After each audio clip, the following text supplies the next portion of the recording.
성경 시편 116편 12절에서 14절을 찾겠습니다. 구약성경 888페이지 시편 116편 12절에서 14절입니다. 내게 주신 모든 은혜를 내가 여호와께 무엇으로 보답할까? 내가 구원의 잔을 들고 여호와의 이름을 부르며 여호와의 모든 백성 앞에서 나는 나의 서원을 여호와께 갚으리로다. 아멘. 무엇으로 보답할꼬? 라는 주제로 오늘 하나님 우리에게 주시는 은혜의 말씀을 나누기를 원합니다. 우리가 하나님 앞에 받은 것이 얼마나 큰가 하는 것을 자기가 느끼는 만큼 하나님께 감사가 되어질 겁니다. 오늘이 전 세계적으로 모든 기독교인들이 또 교회들이 추수감사주일로 지키는 그러한 주일입니다. 약 400여 년 전이죠. 영국에서 유럽에서 막 종교박해가 일어났어요.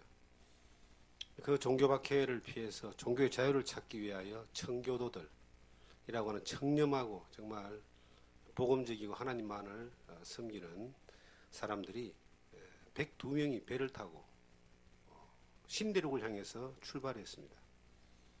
60일 정도 항해를 했다고 하는데 항해하는 과정에서 60명 정도 죽었어요. 그리고 62명이 신대륙에 도착하니까 이미 먹을 수 있는 그런 양식을 구할 수 있는 상황이 아니었는데 다행스럽게도 그 인디안들이 도와줘가지고 그들이 이제 농사를 짓고 그리고 남은 60명들이 제일 먼저 지은 게 교회를 지었다 그러죠. 그리고 이제 학교를 짓고 그리고 사람 사는 집을 짓고 농사를 지으면서 처음으로 거두어들인 그 추수를 가지고 3일 동안 인디안 그 주변 도와준 사람들을 불러가지고 축제를 했답니다. 이것을 기념하기 위하여 추수감사절을 미국은 가장 큰 명절로 이렇게 지키고 있습니다. 매년 11월 셋째 주 목요일. 이제 우리 교회들은 11월 이제 셋째 주 주일날 추수감사절을 지킵니다. 우리가 이제 우리 민족도 하나님이 누군지 모를 때부터 1년을 추수하고 나면은 추수의 기쁨을 나누고 신에게 제사를 드리는 그러한 예식이 있었는데 이게 이제 추석이라고 합니다. 추석이나 추수감사절이나 거의 비슷한 의미를 가지고 있는데 다만 대상이 우리 민족들은 알지 못하는 막연한 신에게 감사를 드렸고 이제 미국 사람들은 그 당시에 하나님에게 감사를 드렸고 이스라엘 민족들은 또 1년의 절기 가운데서 처음 난 곡식을 드리는 초곡절이 있고 그리고 추수하고 난 이후에 이제 드려지는 장막절에 들어가기 전에 드려지는 그러한 또 제사가 있습니다. 하나님 앞에 예물을 드릴 수 있는 것이 어떤 마음일까? 하나님에게 받은 것에 대하여 감사하는 마음으로 하나님께 영광을 돌리는 이 행위들을 우리는 이제 제사다 그렇게 말할 수 있는데 다른 신들에게 예물을 드리는 자는 다 망합니다. 하나님이 아닌 다른 신들에게 감사합니다라고 드린다면 이게 하나님 볼 때는 웃기는 일이죠. 왜냐하면 모든 만물과 역사와 자연과 이것이 창조주 하나님 살아계신 하나님이 주신 것인데 하나님을 모르는 사람들이 엉뚱한 것들 앞에 돌 앞에, 태양 앞에, 어떤 사람 앞에, 조상 앞에 이렇게 예물을 드린다라고 하는 것은 참 어리석은 일입니다. 그런 다행스럽게 우리가 하나님을 알고 하나님을 믿고 그 하나님에게 우리의 삶 가운데서 감사의 제사를 드릴 수 있는 그러한 삶을 살 수 있다는 것은 엄청나게 복이 있는 거죠. 저희들은 농사를 짓지 않습니다. 그래서 추수를 해서 감사를 1년에 한 번씩 하는 이러한 일들이 실감이 나지 않습니다.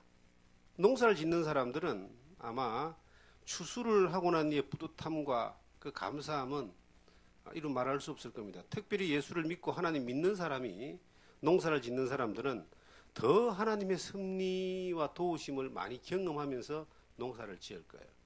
근데 우리의 입장에서 볼 때, 모든 이제 일반적인 사람들 입장에서 볼 때 우리는 무엇으로 하나님께 감사해야 되는가?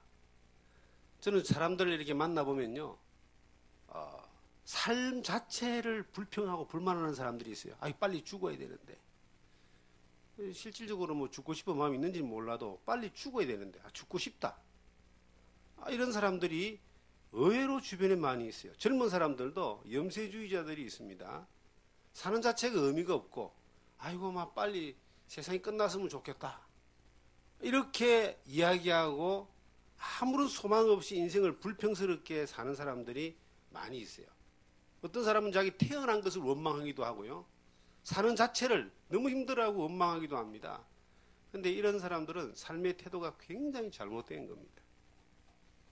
사람이 생명을 가지고 이 땅에 태어난 것 자체가 우리가 하나님 앞에 감사해야 될 조건이거든요. 이 세상에 사람으로 태어나서 천지 모든 만물을 지으신 하나님의 모든 자연의 섭리 가운데, 역사 가운데서 우리가 하나님을 알 수 있는 그러한 기회를 부여받고 살아간다는 자체가 얼마나 감사할 일입니까? 지금 또 우리가 죽음이라고 하는 끝날이 오지 않은 가운데 그 죽음이라는 시간들 향해서 가지만 절망하고 실망하고 원망하는 것이 아니라 소망 가운데 영원한 천국을 바라보며 살 수 있다는 것 자체를 생각하면요, 얼마나 인생이 값지고 감사한지 모릅니다. 특별하게 예수를 믿고 구원을 받은 사람들은, 예수 그리스도의 십자가의 은혜를 믿고 구원을 받은 사람들은, 영원히 거듭남을 입고 천국을 보장받은 사람들은 더욱더 하나님 앞에 구속하신 그 하나님 예수 그리스도를 감사하는 삶을 살게 되는 겁니다.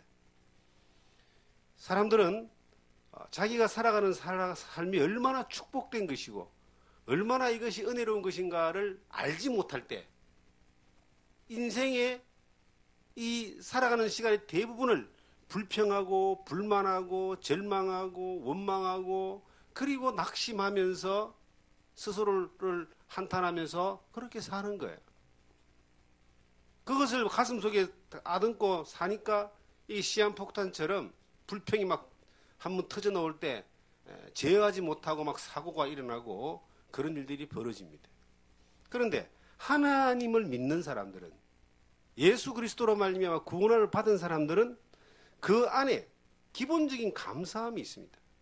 이 감사함이란 말은 내게 주신 은혜에 대하여 경험이 되어졌을 때 나타나는 자연스러운 행위와 같은 거예요. 누가 나에게 엄청나게 많이 은혜를 줬습니다. 큰 도움을 줬습니다. 그러면 사람이라면 그 도움과 은혜를 준 대상에게 당연히 예의를 표시하고 감사를 표시하고 그렇게 자기의 삶 가운데 고마움을 느끼면서 살아가는 것은 아마 대부분의 사람들이 다 가지고 있는 기본적인 태도입니다. 그런데 하나님을 향하여 우리가 얼마나 큰 은혜를 입었는가, 얼마나 큰 감사할 조건을 받았는가를 생각하면은 이것은 어떤 사람이 말하기를 하늘을 두루마리 삼고 바다를 먹물로 삼아도 하나님의 그 사랑을 다 기록할 수 없다라고 찬송가에 시를 써서 찬송을 우리가 부르고 있습니다. 하루를 살아가면서 우리가 이 하루를 살아가면서 하나님 앞에 불평해야 될 것들이 저는 하나도 없습니다. 감사해야 될 조건들은 너무나 많습니다. 그래서 제가 하나님 앞에 요즘 고백하기를 이렇게 자주 고백합니다.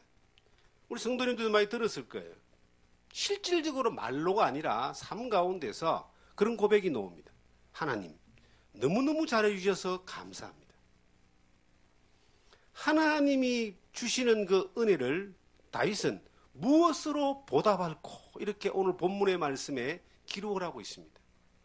이 시편 우리가 방금 읽었던 본문의 말씀이 116편 12절에 보니까 내게 주신 모든 은혜를 내가 여호와께 무엇으로 보답할꼬? 무엇으로 보답할꼬? 받은 은혜가 너무나 크기 때문에 하나님을 향하여 불평불만할 게 하나도 없고 도리어 너무나 크기 때문에 내가 무엇으로 하나님의 은혜에 보답을 해야 되겠습니까? 라고 다윗은 그렇게 하나님을 향하여 고백을 하는 겁니다. 다윗은요, 밑에 보시면 15절에 14절에 보시면 여호와여 모든 백성 앞에서 나는 나의 서원을 하나님께 갚으리로다. 이 다윗이 하나님 앞에요 서원을 한 게 있습니다. 이 서원이 이제 뭐냐면 하나님 내게 이렇게 해 주시면 아니면 하나님 내가 하나님의 은혜에 감사해서 이것을 하겠습니다라고 하나님 앞에 약속하는 거예요. 하나님 앞에 내가 이것을 하겠습니다라고 약속을 하는 겁니다. 성경에 보시면 하나님 앞에 서원한 것은 해로울지라도 변하지 마라라고 말하고 있습니다. 내가 그때는 하고 싶었는데 나중에 이것을 하나님 앞에 하려고 하니까 내한테 손해가 되는 것 같고 내 입장이 안 맞는 것 같고 내가 좀 힘든 것 같으니까 이거 물립니다라고 부도내지 마라 이 말이에요. 하나님께 서원은 반드시 갚아라라고 성경에 기록을 하고 있습니다. 여러 말씀에 그렇게 기록하고 있어요. 그러니까 하나님은 우리에 대한 약속을 한 번도 어긴 적이 없어요. 그런데 우리는 하나님에 대해서 너무나 자주 약속과 서원을 어겨버립니다. 그런데 시편에 나와 있는 다윗의 고백은 하나님 앞에 무엇으로 내가 이 큰 은혜를 보답할까요? 다윗이 받은 은혜는 시편에 거의 대부분이 기록되어 있고 사무엘상의 상하에 보면은 자세하게 그 역사가 그것을 기록하고 있습니다. 이 다윗은 하나님의 부름을 받아가지고 기름 부음을 받아서 왕으로 세워졌지만 그 장인이자 이스라엘의 초대 왕이었던 사울에게 엄청난 핍박과 목숨을 위협당하는 공격을 당하다가 쫓겨나서 망명자의 생활로 살다가 다시 하나님의 도우심으로 하나님이 다윗을 세우셔서 사울왕이 폐위되고 통일 이스라엘의 왕이 됩니다. 그 여정을 한번 생각해 보면요. 수많은 위협들을 그가 당하는 가운데 하나님이 자기를 지켜주고 도와주고 싸워주고 이기게 해주시고 위로하시고 보호하시는 것들을 계속 다윗은 고백하면서 감사하면서 그리고 자기의 온 마음과 온 모든 걸 다 들여서 하나님의 영광을 위해서 살 것을 하나님만 찬양하고 하나님으로만 기뻐할 것을 하나님이 기쁨이 되는 삶을 살 것을 계속 고백합니다. 그런데 다윗은 실질적으로 그의 삶 가운데서 그렇게 서원한 것을 다 지켰습니다. 그가 이제 마지막에 이제 생명이 끝나갈 즈음에 마지막에 한 일이 뭐냐? 다윗이 정말 하고 싶은 일이 하나 있었어요. 하나님 앞에 서원한 일이 하나 있었는데 다윗은 그 하나님의 평화의 도시 예루살렘에다가 하나님의 집이라는 성전을 짓고 싶었습니다. 성전을. 그런데 하나님 내가 성전을 짓고 싶습니다 라고 하니까 하나님이 다윗에게 너는 성전을 지을 수 없다 그런 거예요. 얼마나 기가 찰 노릇입니까? 왜 그렇습니까? 하니까 하나님의 거룩한 집을 짓기에는 너는 피를 너무 많이 흘렸다. 전쟁을 통해서 피를 너무 많이 흘린 거예요. 그래서 네가 짓지 말고 네 아들이 네 다음 때에 이것을 짓도록 하라 이래 된 거예요. 그래서 다윗이 하나님 앞에 평생을 살면서 엄청나게 많은 은혜를 받아가지고 감사할 게 너무나 많은데 이걸 무엇으로 자기가 보답을 할 것인가를 하나님 앞에 고민하다가 마지막 하나님 앞에 성전을 짓기를 원했는데 하나님이 허락하지 않으니까요. 다윗은 어떻게 했느냐? 자기가 이것을 짓지 않고 자기 아들이 지을 수 있도록 그가 평생에 가지고 있던 모든 재물을 아들에게 주지 않고 성전을 짓는데 이것을 다 헌물을 해버립니다. 역대상 29장을 보시면은 역대상 29장입니다.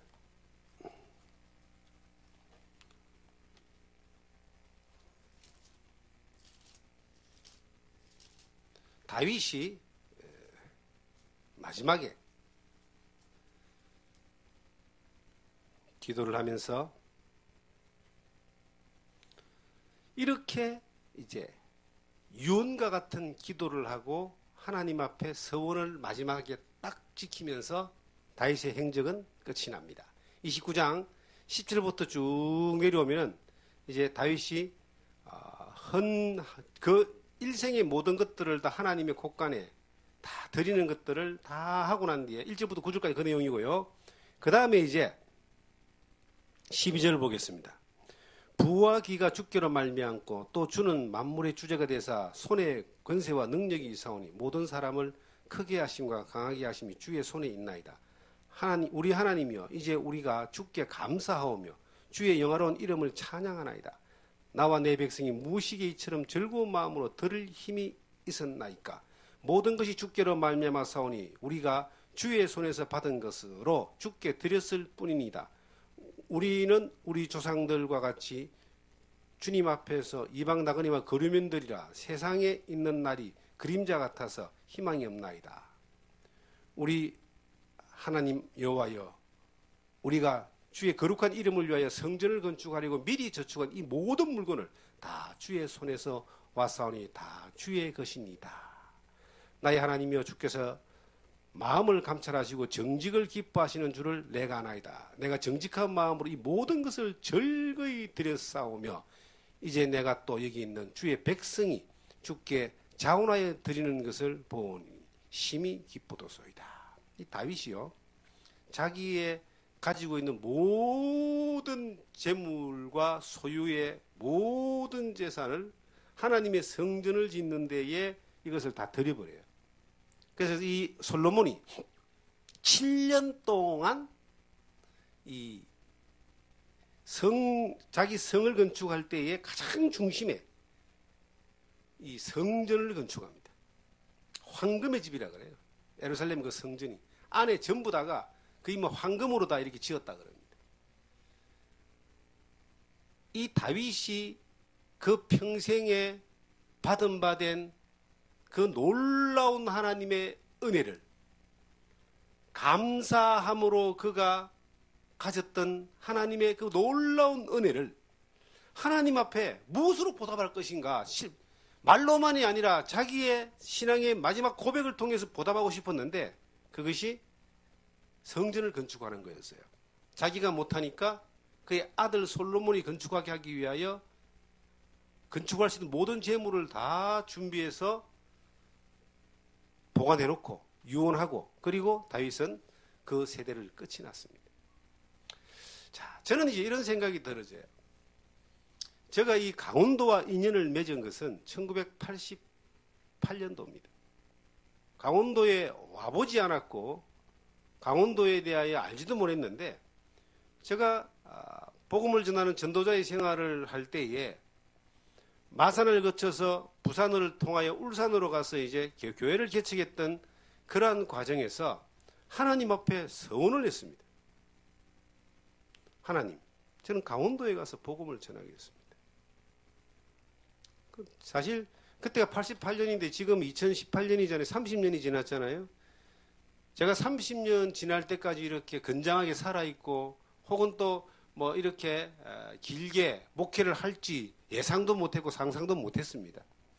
그 젊은 혈기와 젊은 열정에 길어야 한 20년, 짧으면 10년 정도 이 복음을 화끈하게 한번 전해보고 그 불태워보고 열정적으로 사명을 다해보고 싶은 그런 마음에서 그렇게 하나님 앞에 서원을 하고 이제 계속 그곳을 이 강원도를 바라보면서 이제 사역을 했습니다. 그 여정 가운데서 이제 대구도 갔다가 포항도 갔다가 사역을 이렇게 청빙받아서 목회를 하는 과정 가운데 포항에서 살면서 강원도를 꼭 가야 되겠다는 그런 열정적인 마음이 있어서 포항 사역을 정리하고 강원도 강릉으로 복음을 전하러 갔습니다. 강릉으로 복음을 전하러 가가지고 70일을 살다가 터전을 만들기 위하여 뭐 집을 하나 얻고 함께 동행했던 그 사람이 있었는데 그들도 집을 얻고 그리고 건물 지하에 반지하에다가 이제 복음을 전할 수 있는 베이스 캠프 교회를 이렇게 준비하고 진행을 해나가는 과정 가운데 뜻하지 않게 여러 가지 어려움들이 발생을 해서 사방에서 발생한 어려움들 때문에 어쩔 수 없이 이제 그곳에 머물지 못하고 제가 전주로 갔었습니다. 근데 마음 한편에 강원도 갔다 온 게 이게 마음이 더 큰 부담이 되는 겁니다. 저곳에 가서 복음을 전하기를 원하는데 누가 이걸 막느냐? 이걸 막는 존재는 마귀밖에 없을 것이다. 그런 생각이 들어서 하나님 정말 그곳에 가서 복음을 전하는 삶을 살고 싶습니다. 한 번도 안 갔으면 어떤 더 열망이 덜 할 수 있었는데 갔다가 뜻하지 않게 돌아오니까 더 가야 된다는 그런 간절한 마음이 생겼습니다. 전주에서 목회를 한 3년가량 청빙받은 곳에서 하다가 이제 그곳에 정리를 하고 후임에게 이걸 넘기고 이제 강원도 원주로 올 것을 마음을 먹고 이쪽으로 옮기게 됐습니다. 강원도 원주에 온 것이 이제 지금부터 24년 전입니다. 24년 전에 강원도 원주에 왔을 때에 한 번도 와보지 않았던 곳이고 살아보지 않았던 곳이고 오기 뭐 겨우 한 달 전에 와서 집 알아보고 집 하나 살 집을 하나 계약을 하고 월세로 계약을 하고 그리고 짐 싣고 올라와서 바로 이제 사역을 시작한 것이 딱 24년 전 이맘때 12월 달입니다.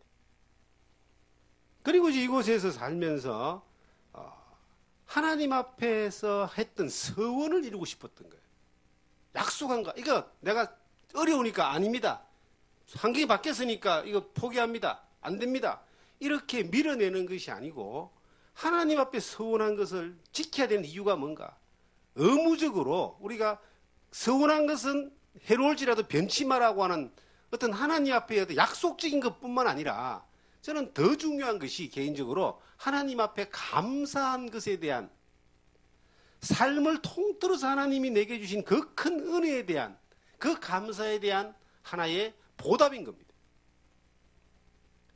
따지놓고 보면 제가 예수를 안 믿었다면 인생을 어떻게 살았겠습니까? 다른 사람은 예수를 안 믿어도 잘 살 수 있었겠지만 저는 예수를 안 믿었으면 저는 인생 정말 엉망진창이 되었고 아마 세상에서 그저 그렇게 살다가 아마 지금 이 세상에 있지도 않는 존재하지도 않는 그러한 인생일지도 모릅니다.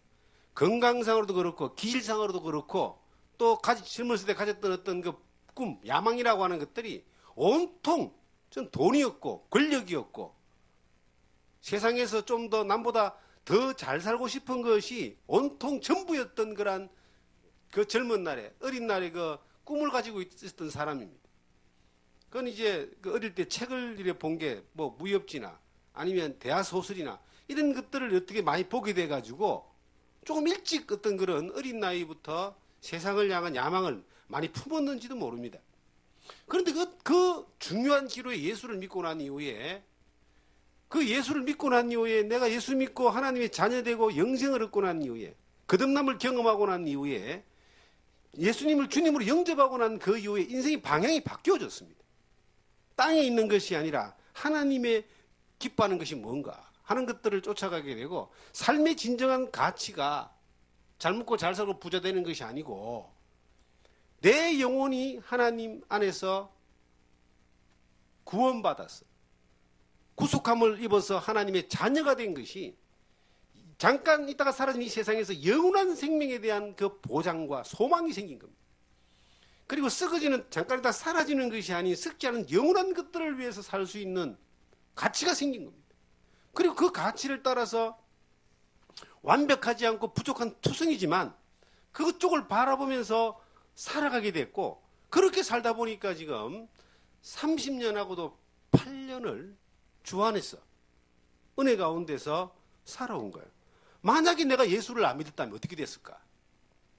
물론 만약이란 말은 필요가 없겠지만은 내 주변에 저와 비슷한 인생을 살았던 친구들을 보면은 정말 다 그렇고 그런 인생을 살다가 이미 뭐 죽은 사람들도 있고 지금 뭐 좀 잘된 사람도 있고 못된 사람도 있고 여러 형태의 부류가 있지만 그들의 인생을 바라볼 때 부러운 것은 전혀 없습니다. 안타까운 마음밖에 없고 저를 돌이켜 볼 때에 그 38년이라는 시간 동안 하나님이 너무 잘해 주셔가지고 그 은혜 가운데 인도하셔가지고 지금까지 영과 육을 강건하게 하고 의미 있고 보람 있는 삶을 살게 하고 하나님 안에서 믿음 안에서 그 방향으로만 살 수 있도록 이렇게 여건과 환경을 주장하셔서 이끌어 주신 것을 생각하면 얼마나 감사한지 모르는 겁니다.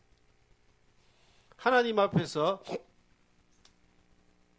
서원한 것은 이 시편 기자가 말했던 것처럼 무엇으로 보답할 거라고 말하고 자기가 서운한 것을 이루겠다라고 이야기했는데 그것이 단순한 약속에 대한 책임이 아니라 하나님이 내게 주신 삶에 대한 그 놀라운 은혜에 대한 감사의 표현으로 이것을 고백하는 겁니다.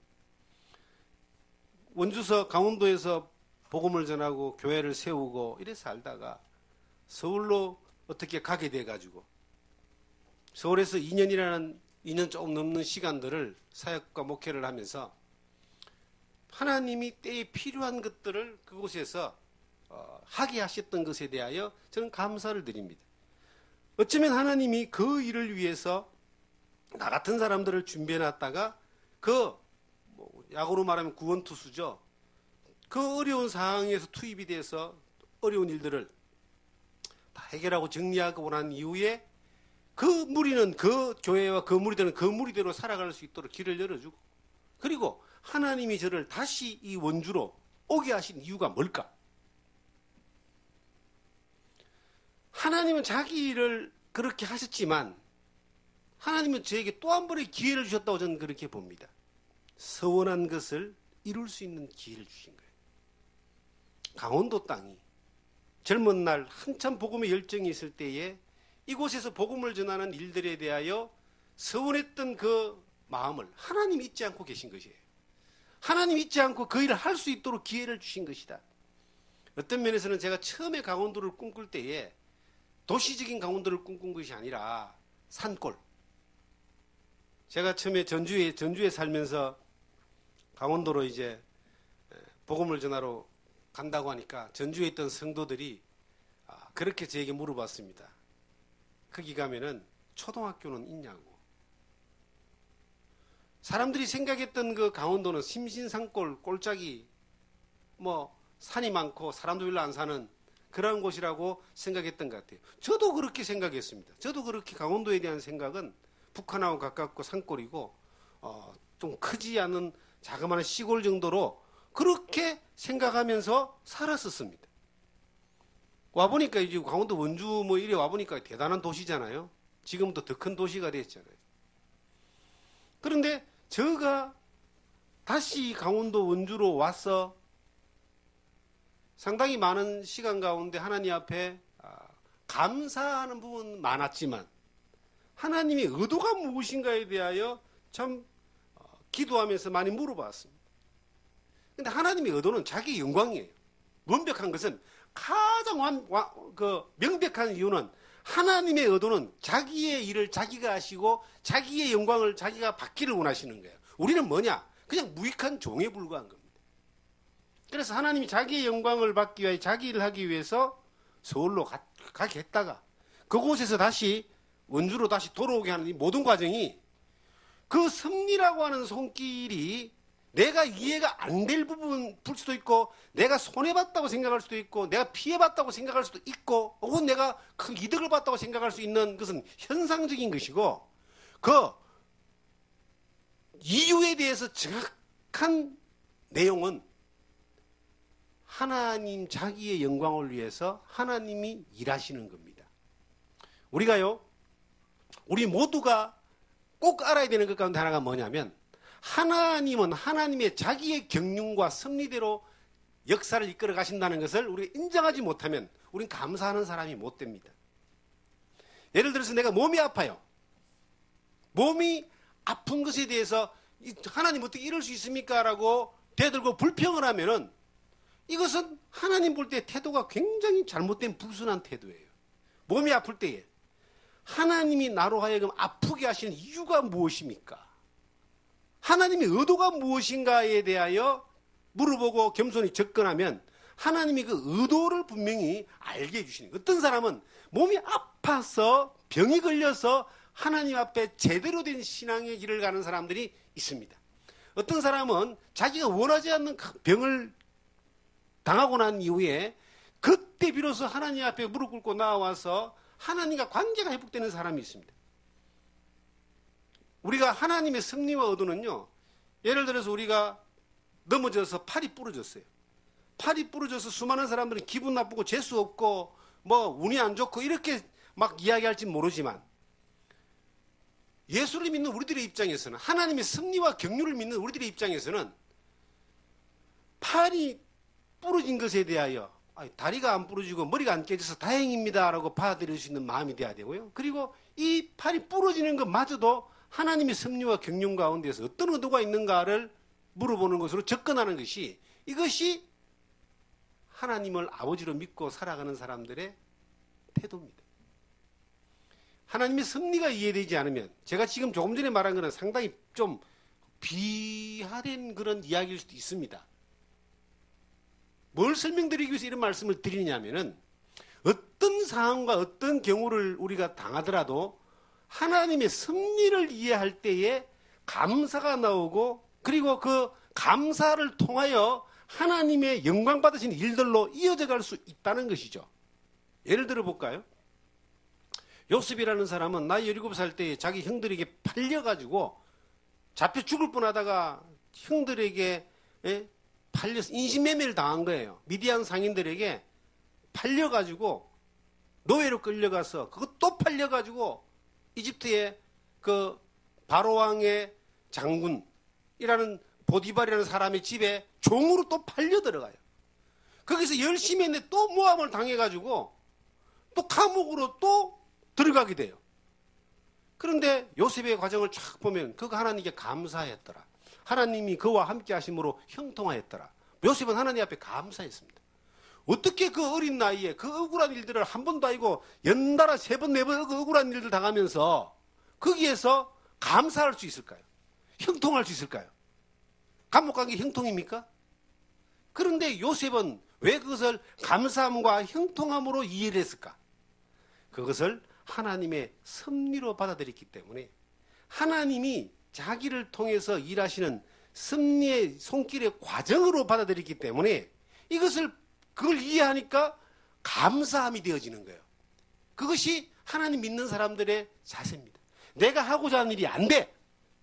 이 안 되는 것이 왜 안 되느냐는 불평으로 받아들이는 것이 아니고, 이 안 되는 것이 하나님의 섭리의 손길 가운데 어떤 의미가 있는가를 생각하게 되고, 그것마저도 하나님의 섭리로 이해하고 받아들일 때 감사함이 오는 것입니다. 제가 제 아내하고 이런 이야기를 자주 했습니다. 요즘도 우리 아내가 자주 그런 이야기를 쓰더라고. 제가 자주 한 이야기가, 잘못된 게 도리어 잘된 것일 수 있어. 우리가 생각할 때 분명히 잘못됐어요. 우리가 생각할 때 합리적으로 안 맞아. 우리가 생각할 때 이거는 아니야.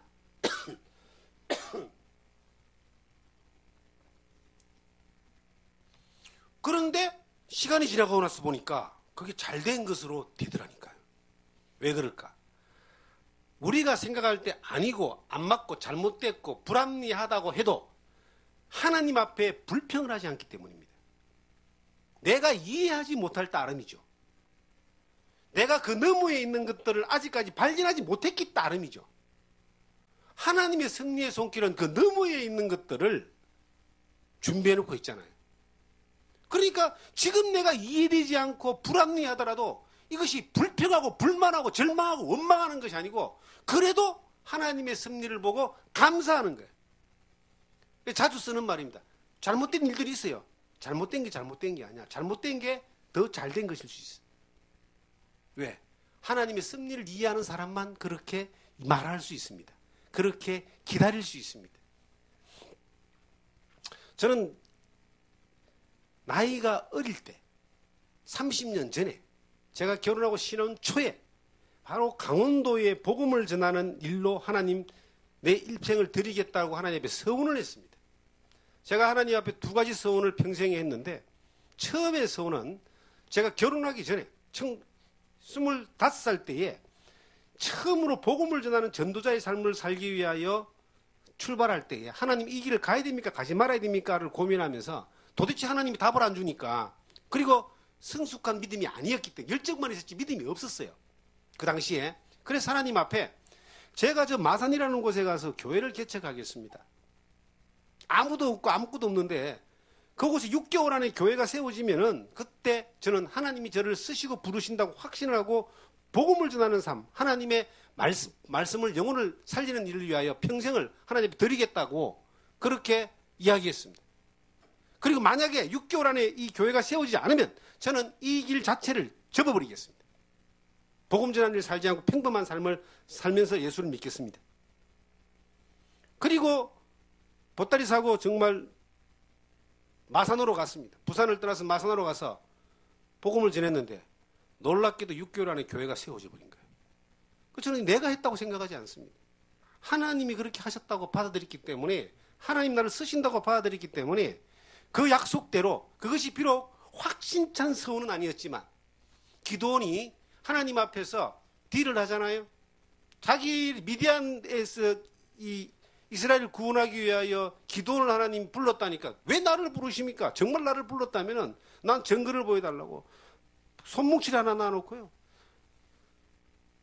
밤에 자고 일어났을 때 온 땅에 전부 다 비가 다 내려도 이 손뭉치에는 물 한 방울 없도록 그렇게 해주시면 내가 하나님이 그렇게 나를 부르시고 쓰시는 줄 알겠습니다. 자고 일어나니까 정말 그렇게 돼 있어요. 확신이 안 되는 거야. 그 다음에 그 반대로 이야기했습니다. 다른 데는 물이 하나도 없고 손목지에 물이 있게 달라. 그대로 된 거예요. 그래서 기도원은 그 본 것에 대한 확신을 가지고 나가서 싸워서 이스라엘을 구원했습니다. 저도 믿음이 없으니까 그 당시에는 하나님 이렇게 해 주시면 나는 그렇게 하겠다라고 했는데 그렇게 해 주셨어 하나님이. 그래서 그대로 저는 받아들이고 평생을 주를 위해서 복음을 전하는 삶, 어떤 삶과 어떤 환경과 어떤 어려움과 어떤 고난이 있어도 어떤 방해가 있어도 어떤 유혹이 있어도 그 길을 가는 것에 대하여 그 서원을 지켰습니다. 지금까지는.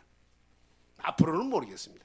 30년 이상은 지금 3년 그 서원을 지켰습니다. 두 번째가 이제 요 강원도 원주입니다. 강원도 원주가 아니고 강원도 땅. 그런데 강릉 가서 7개월 있다가 내려왔고 원주서 20년 살다가 서울로 간 거예요. 서울에 가서 이제 필요한 부분의 일들을 마쳐놓고 원주로 왔는데 좋은 모습으로 마쳐놓고 억울한 모습으로 원주로 온 거예요. 그런데 그 과정 가운데서 이게 하나님의 섭리라고 하는 것들을 생각하지 못하고 그 하나님의 의도, 우리가 종된 자로서 하나님이 필요한 데에 쓰신다라고 하는 그 의도를 이해하지 못했으면 아마 상당히 힘들었을 겁니다. 그런데 그 의도를 하나님 앞에 받아들였기 때문에, 이해됐기 때문에, 섭리를 이해했기 때문에 하나님 일은 하나님 자기가 하는 일이고 우리는 준비된 종에 불과하다는 것들을 정확하게 정리가 되었기 때문에 적어도 이해가 되지 않아도 원망하지 않았습니다. 그리고 인간적으로 풀려고 애쓰지 않았습니다. 그런데 그 과정 가운데 지금 이 운남리로, 기레면 운남리로 이사를 들어온 거 아닙니까?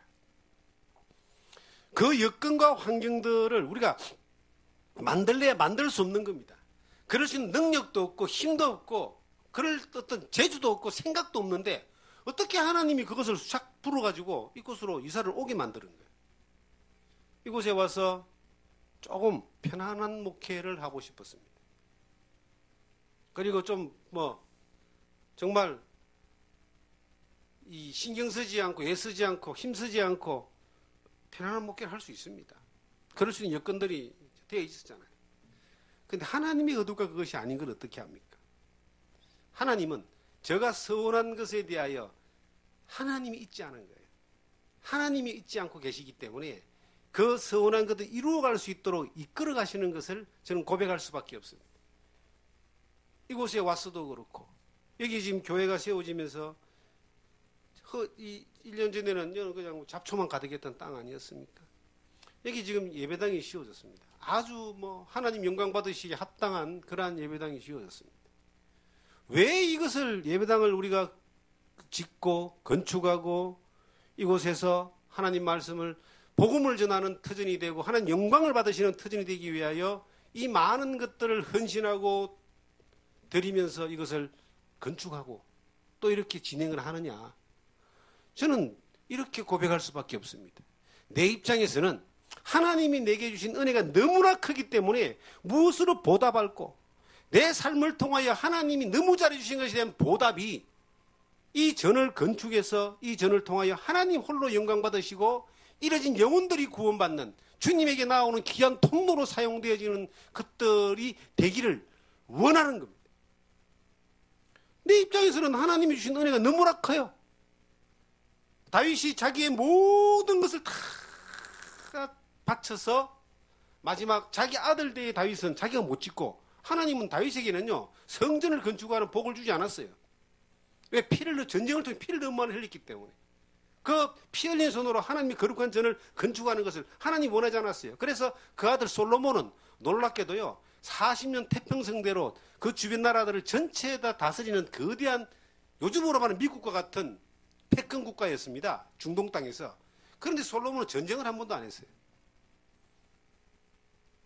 전쟁을 하지 않고 그 지위를 얻었고 나라를 통치했고 다스리다가 그냥 간 거예요. 근데 그 솔로몬의 손을 통해서 성전을 짓게 만드는 겁니다. 우리도